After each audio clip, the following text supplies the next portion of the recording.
Hi everyone and welcome back to the channel. So today, I don't know why I'm telling you, so you know what you're going to be looking at because it's in the title of the video.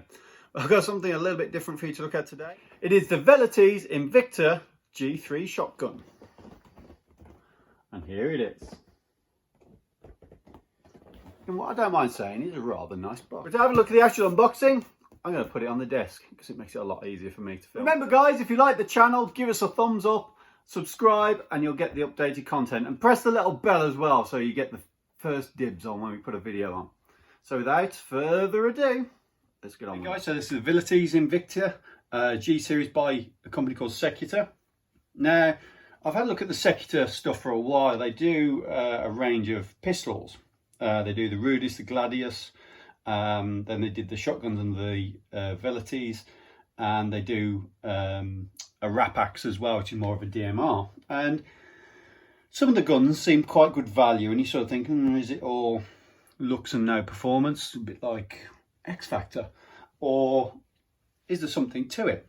And I saw some reviews for these on the internet, not these particular ones, but some of their older range, and there are sort of spring shotguns and there's a few gas, and there were really mixed reviews. Some people liked them, some people said they're rubbish, some people said they leak gas, you know, some people said they were cheaply made. So it was a bit of a mixture really. I couldn't really bring myself to get one and see what it was really like for myself in case it was a waste of time. And I've got this thing with shotguns. I've never actually owned, in the 10 years I've played Airsoft, I've never actually owned a shotgun, simply because I have real shotguns. And every time I pick them up, they felt plasticky cheap and a bit rubbish for springers. And then the gas ones are just way too expensive for what I wanted to use them for. Plus, I didn't want a full size. Now, I've really struggled to find reviews on these. Most of them are either in Spanish or French, which is fair enough, you know, no problem. In fact, there's a really good French channel on YouTube that I quite like watching. I'm going to clue what the guy's saying, but it's really interesting to see the actual product.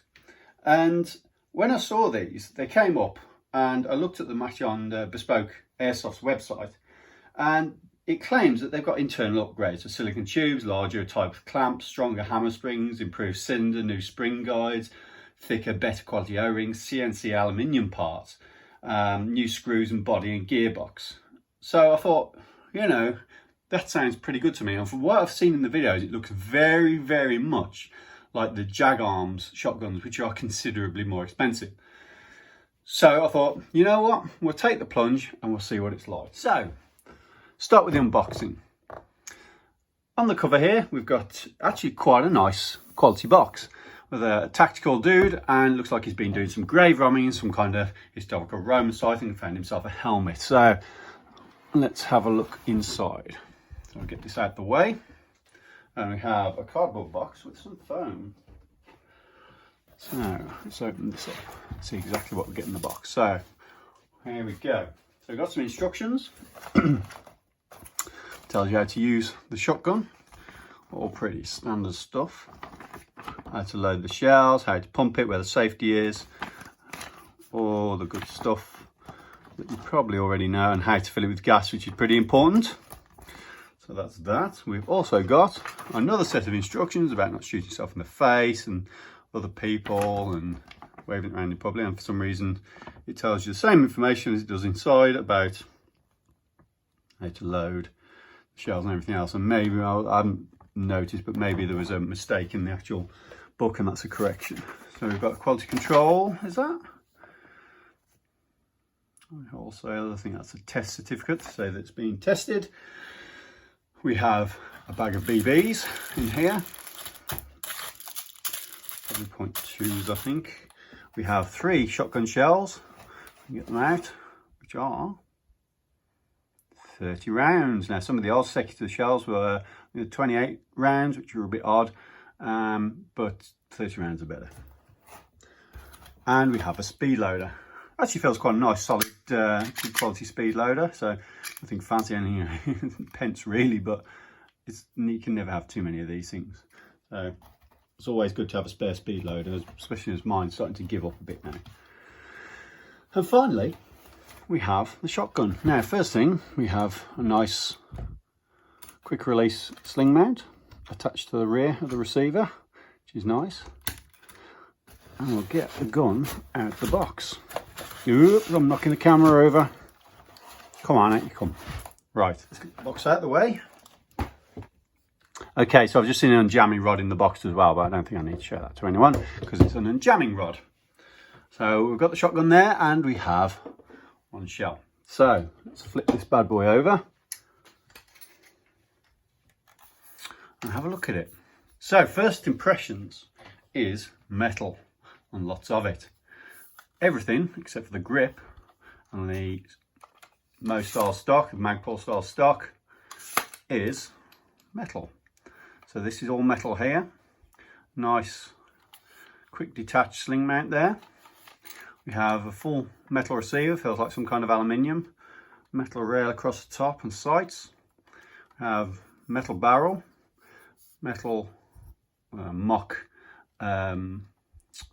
magazine tube. Obviously that's not a magazine tube in this shotgun even. Obviously you don't put the shells in there like in a real one. They actually go straight in with the 30 shots. But importantly, an M-lock style handguard, which is also aluminium. And just looking at this, you can see this is what cocks the gun. It moves to the front and there's basically a U section here, but it's bolted together at the top, comes all the way underneath, and the actual handguard is bolted all the way around here. So it's actually only bolted in that position, but it doesn't actually matter because you can see it's been secured across the top there. So there's a bolt just inside there and it secures it across the top of the magazine tube, all the way around the bottom here. It's all metal, nothing plastic. So it's actually quite nice. And then if we look down the barrel, we can see there's 3 barrels in there. So what you can do with this shotgun, if I pull it back, it's quite nice, quite smooth, is you can actually see in here, there's a switch. What you can do is switch between 6 shots and 3 shots, which is a nice little touch. And that's where I say it's got that likeness from the Jag arms and also Tokyo Marui, which is very similar. It looks very similar in design to both of those. I'm not sure which way you turn to actually get the shot. I think that's now in 6 shot. Or is it? You know what? I'm not sure. I'll come back. And then go forwards. See if there's any gas in this. Ah, there you go. There's gas in it. So obviously it was unloaded. There's no shells in there. That, on first impressions, is rather nice. We've got a little serial number here. That's very hard to see. There you go. Whether that's actually a genuine serial number or just, you know, to make it look good, I don't know. It looks pretty genuine. This is the MOE stock or MOE style stock. It's not an actual MOE stock. As you can see from the end, there's no trades on it. Feels good, feels solid. It's actually nicer than some of the Chinese copies you get off the likes of eBay. A little bit of wobble in there to be expected. Nothing wrong with that. That's pretty normal. We've got our filling valve there on the underside. We've got a nice textured ribbed pistol grip. Interestingly, this is a real steel size pistol grip because there's obviously not a motor in it. So it's very thin, very narrow to hold, but very comfortable as well. We've got the mock chamber here. Doesn't have an adjustable hop or anything like that because it's a shotgun. So it's got 3 barrels. There's not many shotguns do have adjustable hops. Some do. There is a couple, but it's fairly unusual. And then underneath we have our chamber. Interestingly with this, we've also got a safety here.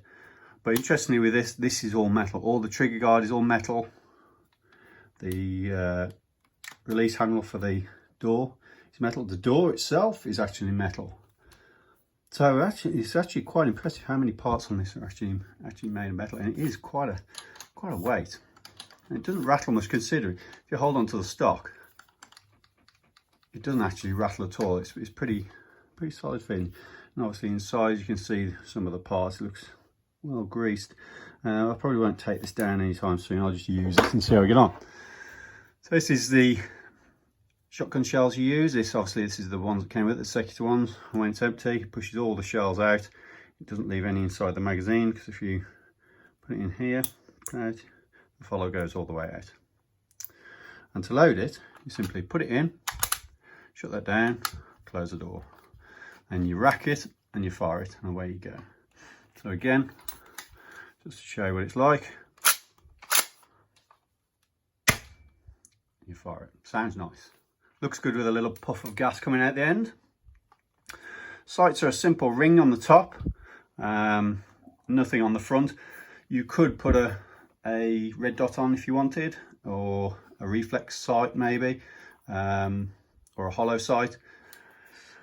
Personally, having regularly shot real shotguns, you don't actually need sights. Sights for shotguns are sort of, it's not the, you just don't need them. You keep both eyes open and you look in the general direction of where you know the shot's going to go.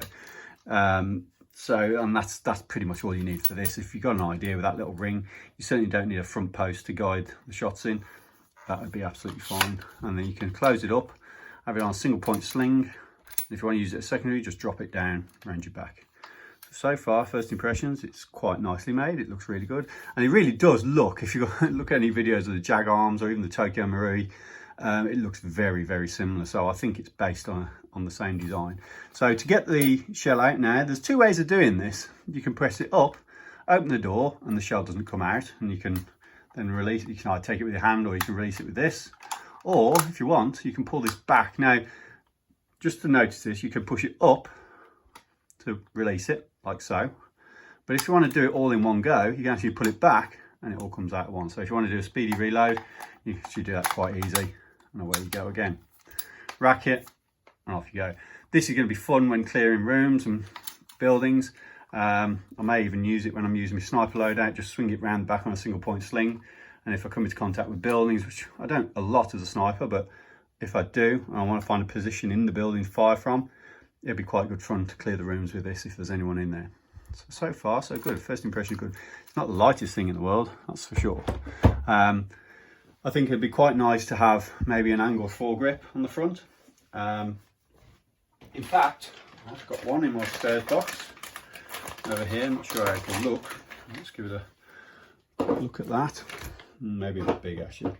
No, that's not going on there. It looks silly. It's far too big. So we could do find a smaller version, if possible, of an angled foregrip.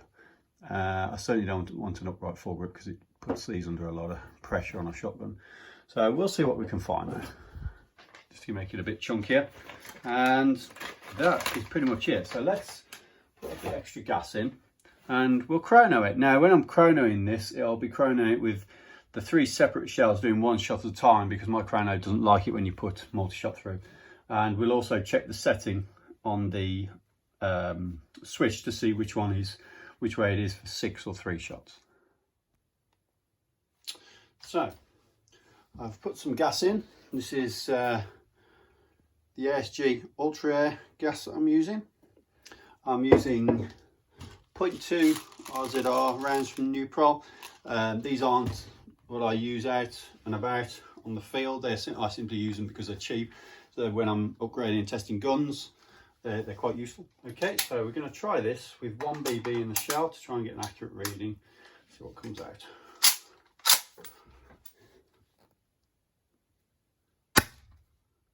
.264. 264. 275.